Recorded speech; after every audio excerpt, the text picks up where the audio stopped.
don't show the monster too much at the beginning. You want the audience to get glimpses and hints of the monster so that the audience creates in their own mind, each member of the audience creates their individual monster. Okay, this is good. I can see the top of the set. Nothing up our sleeves.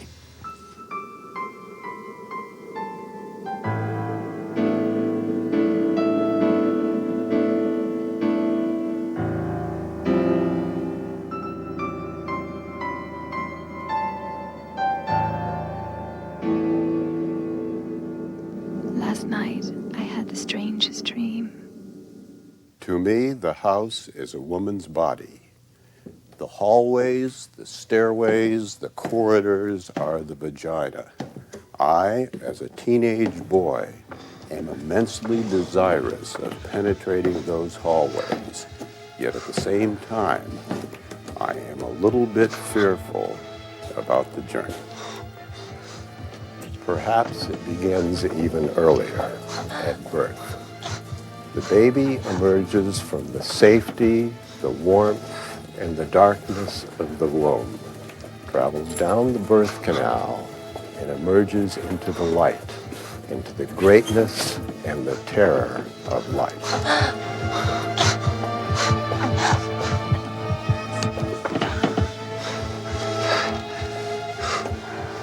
That the real reality, in that sense, then, is the interior reality. The real and true reality is the interior reality.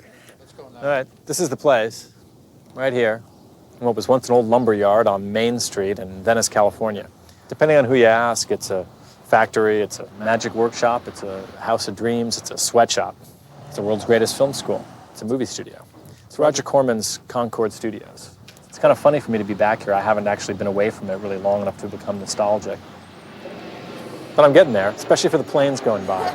We're going to take a little visit here, try to get inside the mind of the man who gave us films like Bucket of Blood, Little Shop of Horrors, X, the Man with X-Ray Eyes, Creature of the Haunted Sea, The Premature Burial, The Pit and the Pendulum, The Wild Angels, The Trip, Von Richthofen and Brown, and so many, many, many, many more. We're going to talk to him, find out about how he made them, maybe even find out about why he made them, and why he still does. Probably the movies that made the biggest impression on me were the Westerns and the film noir. I loved the Westerns of John Ford and Howard Hawks and a number of other directors. And I also liked the very hard, tough films. And I can't remember all the directors, although Howard Hawks was one of them, but the stars, such as Humphrey Bogart and John Garfield and so forth. That makes a lot of sense to me, especially the old Westerns that were all shot on natural locations, something that you did a lot in the films then that you directed. But the noirs, which like a lot of your films, were tough, small, didn't have a lot of money, very dark, and they particularly often had really bleak endings, which is something you also like. It isn't so much that I like bleak endings. I believe, maybe from my own experience, that events do not always have happy endings. But it's something that became standard in the 70s, but in part because you got away with it in the 50s and 60s, of bleak, existential, tough endings that Hollywood ordinarily doesn't like. That may be partially my own worldview, but it's also the fact that as independents, I think we must do something different than the major studios, and therefore having the freedom to step away from the standard happy ending gives us a lot of opportunity to find new ways to work with film.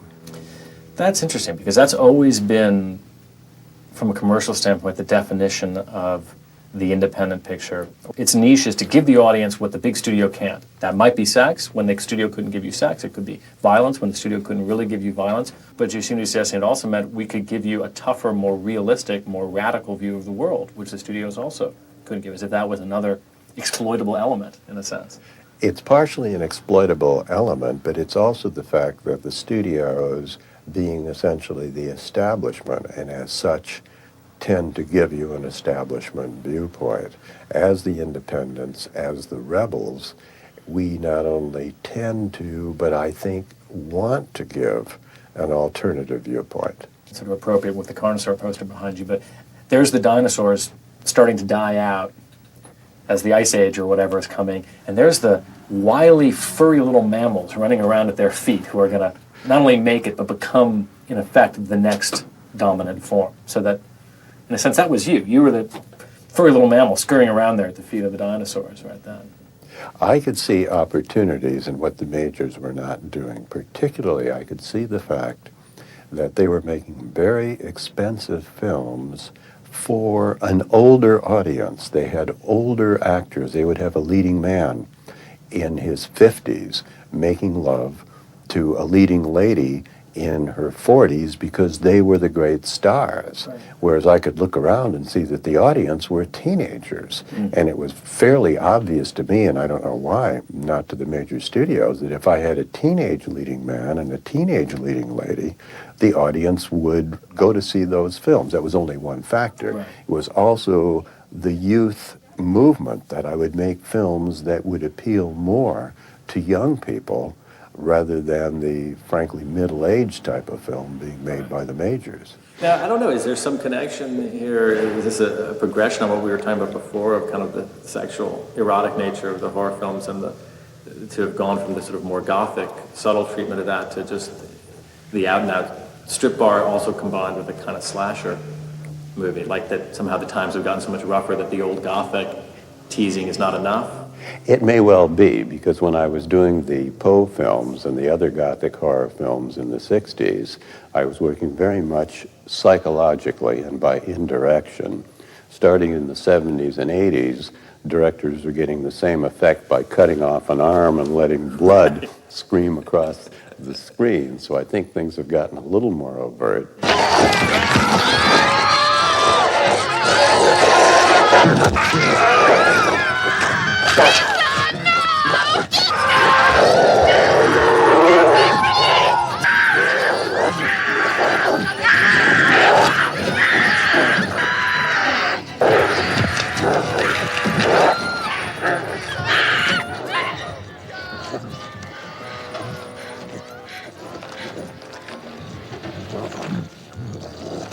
And somehow you saw, it seems to me, that there was a connection between laughing and screaming. And that seems to me, again, to be one of the huge innovations. And again, something which is what big movies do today. They make people scream and laugh at the same time. And to do that, you have to recognize they come from the same place.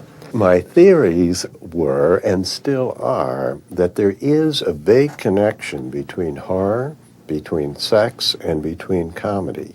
This wasn't just a critical theory from the outside. This was a theory that told you something about how to construct a scary scene.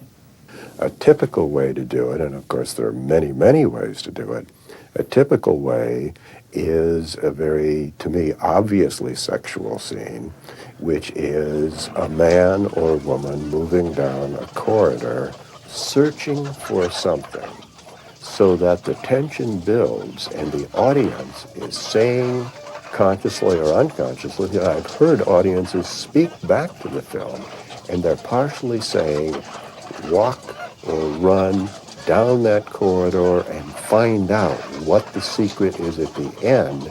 And at the same time, they're saying, get out of that house right away and don't have anything to do with it.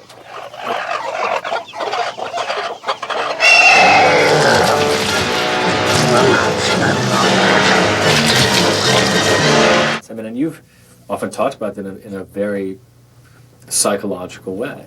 You say, as you said to us before, the house is a woman. To me, the house represents a woman's body. The door, the windows, and particularly the hallways, the stairways, and so forth, represent the vagina. And the process, the concept, is the moving through the vagina to something wonderful. Yet at the same time, and particularly to a young teenage boy who doesn't have that much experience, it is also a little fearful. Now, I know that you came to this in a way, or came to this thinking, around the time you were doing the Poe films. Now, by normal standards, this was still early in your life. You were a young man at this point, probably in your late 20s, early 30s? Yes. Of course, you had probably already made 30 films at that point. Right. You'd probably already made more films at that point in your life than most of us, even if we're fortunate enough to keep working, will ever make in our entire lives. But by the time you get ready to do the Poe films, you have achieved a level of not just competence, you had become in command of that craft. And something seems to happen in those films. There is a kind of quantum leap in those films, that as good as the films leading up to it are, there is something special in those films. I mean, you must have been aware of this at the time, to some extent. I believe there was at least some sort of a jump, starting with the very first of the Poe films, The Fall of the House of Usher. One was simply a technical and economic jump. I had never in my life shot a film on more than a 2-week schedule. On The Fall of the House of Usher, I had a 3-week schedule. I felt I was in nirvana. I could take my time, and truly I could experiment a little bit more. I could set up more interesting and intricate shots. I could do better work. At the same time, I was in analysis, was learning a little bit more about myself, was learning a little bit more about psychology, and was reading a great deal on the subject. So I was able to put together the fact that I had greater tools to work with on the set, and hopefully, if I want to continue the analogy, more tools or instruments to work with in my mind. Tell me more about that, because I'm both, without revealing what was really going on the couch, I'd like to know what was coming up, and how did that attach itself to Poe and to this lush and Baroque and Gothic feel of those films? I think Poe in the 19th century was exploring psychologically what Freud was doing a little bit later in the 19th century scientifically, or at least medically, which was dealing with the concept of the unconscious mind. The feeling that there is an exterior world which we see around us and an interior world that propels us, but of which we are either not aware or only dimly aware. And similarly in Usher, and I believe in some of the other films in this series, you never show us normal reality, in effect, exterior reality. It's always as if it's already been deformed by the mind of the protagonist. My theory was the unconscious mind can't see anything. The eyes are connected essentially to the conscious mind. So the unconscious mind creates its own interior world. And that the real reality, in that sense then, is the interior reality.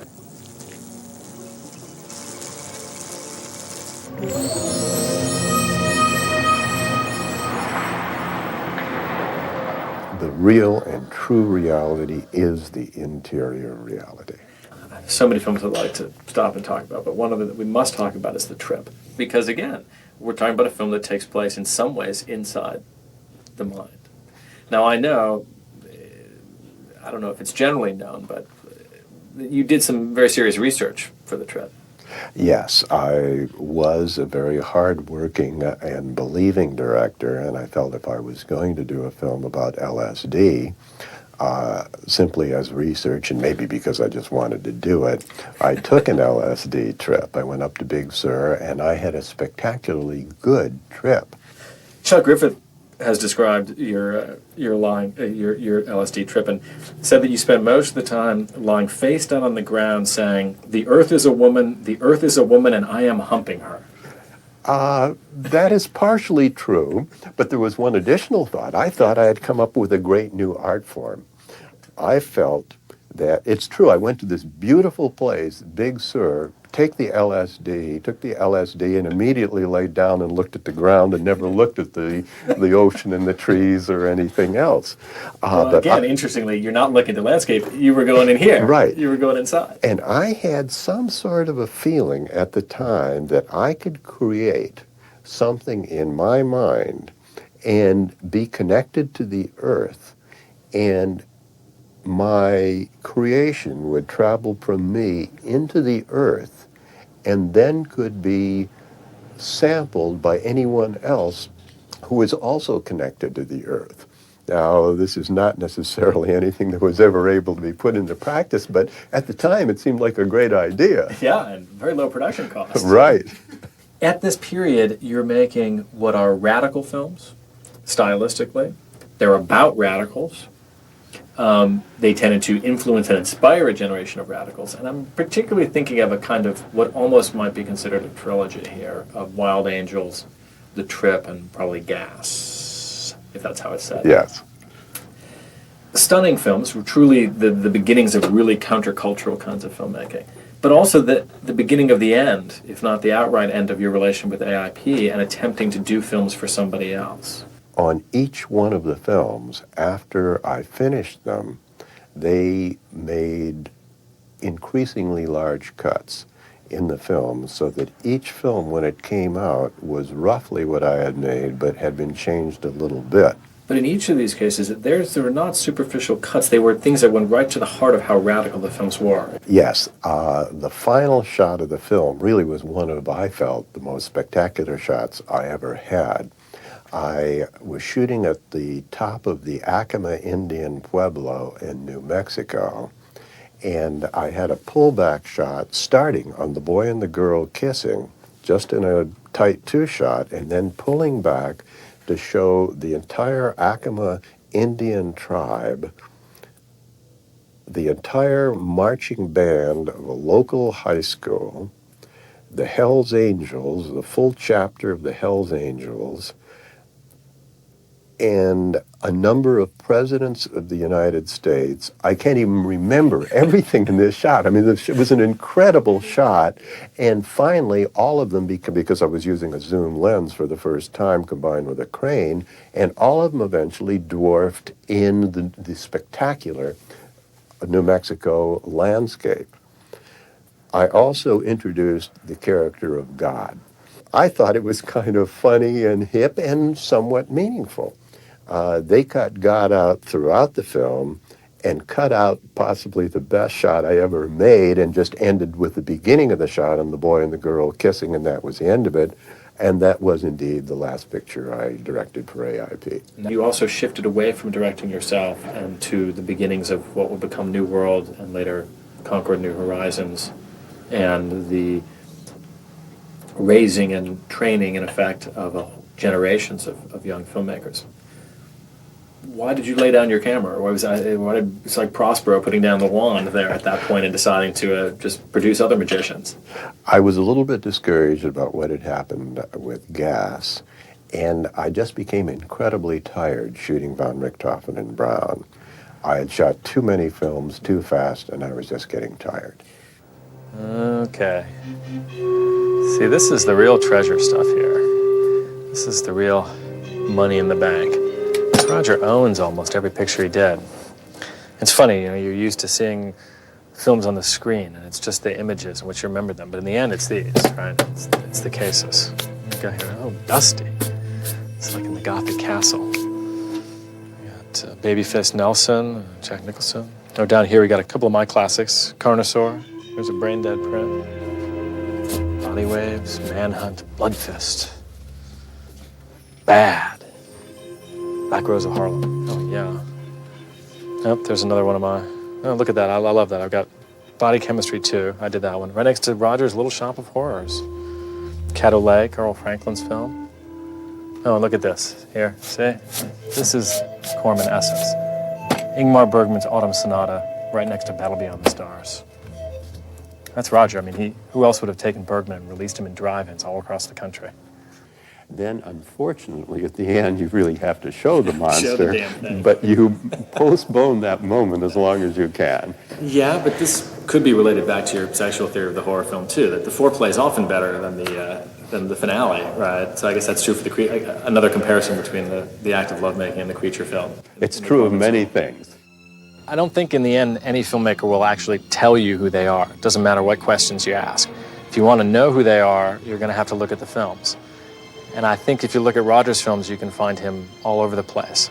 I think he's Roderick Usher, the ultra-sensitive intellectual driven mad.